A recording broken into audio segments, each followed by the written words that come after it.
Welcome to episode 2 of Unpacking the Build with Home Shelf. Today I'm joined with Tony Producerlak. Welcome, Tony. Thanks, George, for having me. Tony, excited to talk to you about a range of topics today, but perhaps before we get into it, you can tell us a little bit about JG King and your role at JG King. So JG King Home is a top 10 Victorian builder. It's been established since 1985. It predominantly focuses on delivering detached new home builds. It's got offices throughout Victoria. It's arguably got the biggest build area in Victoria from all the top 10 builders. Yeah. So, and we feature 11 offices throughout the state.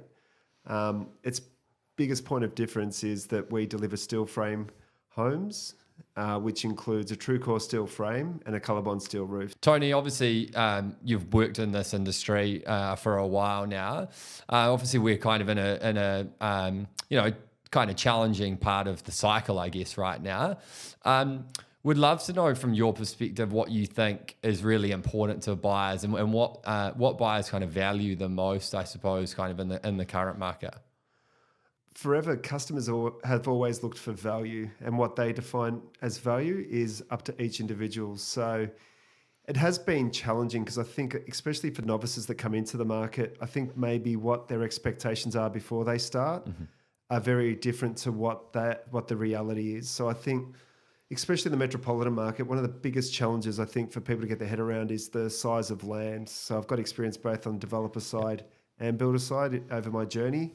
It wasn't that long ago that you could easily get blocks up to 600 square metres or bigger, maybe a decade ago. But these days, a bigger block, and I think the median land size is around that 410 square metres. So I think the difficulty for a lot of people is to get their head around about their land size. Right. And then the other challenge you have is that just based on regulations, let's say if you've got a 400 square metre block of land, you can only cover that site at 60%, which means your dwelling's 240 square metres. Mm-hmm.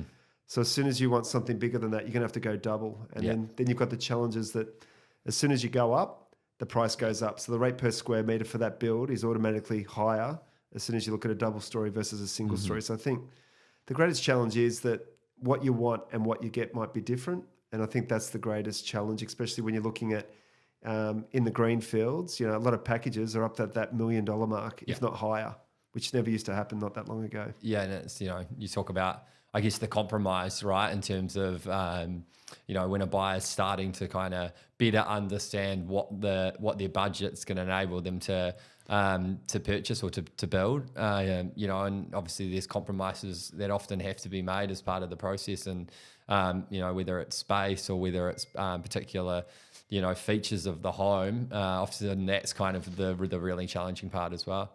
Yep, it always has been. So in a perfect world, maybe the biggest mistake a lot of buyers make, I would suggest, is when they are they're looking for their short-term needs. And in most cases, my recommendation would be, like, in a lot of cases, to get a 3-bedroom home versus a 4-bedroom home, the difference can be quite negligible because you're only looking at 9 square metres. And in some cases, a design that's a 4-bedroom could almost be a similar price to a 3-bedroom home, depending on the articulation. You mentioned kind of some of the things to do with the home that can impact pricing. I know obviously when it comes to the site, there's obviously things like slope and other things that can kind of impact, the cost of the build. Can you talk a little bit about site costs and how buyers should be thinking about whether they have land or whether they're looking at land, some of the different things to think about, whether it's a corner block or other things, that kind of sloping block that kind of impact, the cost to build a home?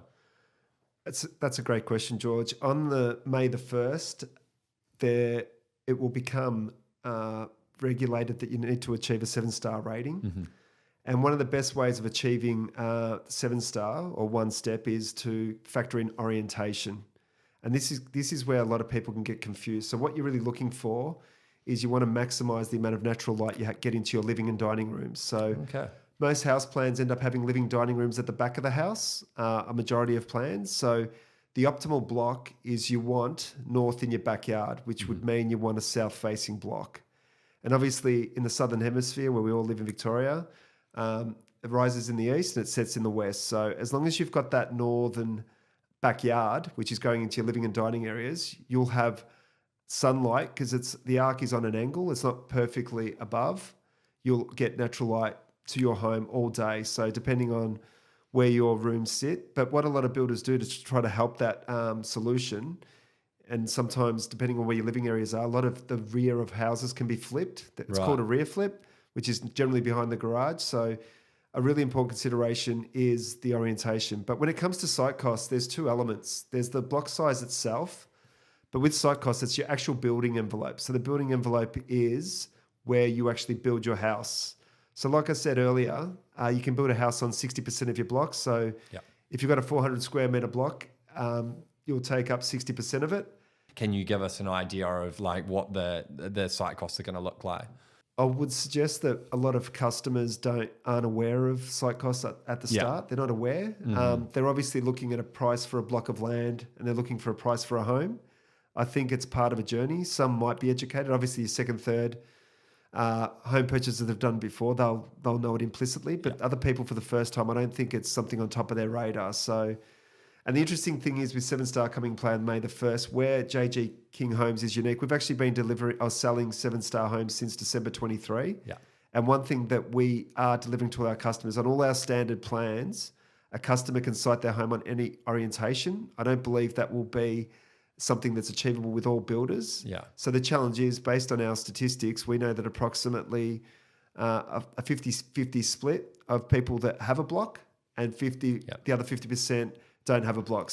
And in terms of obviously a lot of people who are considering buying a new home are also kind of looking at the established market. What are some of the benefits you think of kind of building new, versus kind of buying an established home?